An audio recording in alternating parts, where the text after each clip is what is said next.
Hello दोस्तों, मैं आपका स्वागत करता हूँ आशीष स्टडी ब्लॉक में। तो दोस्तों, पिछले अध्याय में हम लोग पढ़े थे कि जय प्रकरण के बारे में। जय प्रकरण क्या होता है, पोषण क्या होता है। तो अब हम लोग देखेंगे पोषण के प्रकार कितने होते हैं। तो पोषण के हम लोग प्रकार देखें तो पोषण दो प्रकार के होते हैं। पहला स्वपोषी पोषण होता है, दूसरा परपोषी पोषण होता है। तो इसको हम लोग कैसे लिखेंगे, इसे ध्यान से एकदम देखिए, एकदम समझ में आ जाएगा। जैसे पहला क्या है, स्वपोषी पोषण। स्वपोषी पोषण का पहले मतलब जानिए क्या होता है।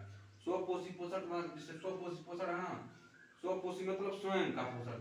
तो स्वपोषी मतलब स्वयं का पोषण। तो देखिए, ऐसे जीव जो अपना भोजन स्वयं बनाते हैं, किसी दूसरे अन्य जीवों पर निर्भर नहीं होते हैं, स्वपोषी जीव कहलाते हैं।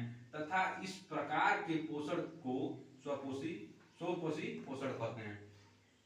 जैसे सभी हरे पेड़ पौधे स्वपोषी हैं, क्योंकि ये अपना भोजन प्रकाश संश्लेषण के द्वारा खुद बनाते हैं।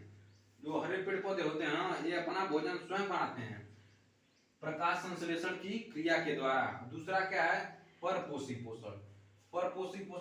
परपोषी का मतलब दूसरे पर निर्भर। तो अब इसी से समझते हैं, ऐसे जीव जो अपना भोजन स्वयं नहीं बनाते हैं, किसी दूसरे अन्य जीवों पर निर्भर रहते हैं, परपोषी जीव कहलाते हैं। तथा इस प्रकार के पोषण को जो है परपोषी पोषण कहते हैं। कहीं कहीं दिया होता है विषम पोषी पोषण किसे कहते हैं, तो बच्चे चौंक जाते हैं, विषम पोषी पोषण क्या होता है। इसी को हम विषम पोषी पोषण भी कहते हैं, परपोषी पोषण को। तो ये नहीं कि अगर पेपर में मान लीजिए आ गया कि पर विषम पोषी पोषण किसे कहते हैं, तो अब ये मत सोचिएगा कि हमें तो पढ़ाया ही नहीं गया। इसी को ही विषम पोषी पोषण भी कहते हैं। जैसे अब आइए उदाहरण के तौर से हम लोग समझते हैं। जैसे मनुष्य मनुष्य क्या है, दूसरों के द्वारा बनाए गए उत्पाद को ग्रहण करता है। पशु पक्षी ये भी दूसरे के द्वारा बनाए गए उत्पाद को ग्रहण करता है और अपना जीवन व्यापन करता है। तो इस तरह से हमारा ये आज का टॉपिक समाप्त होता है।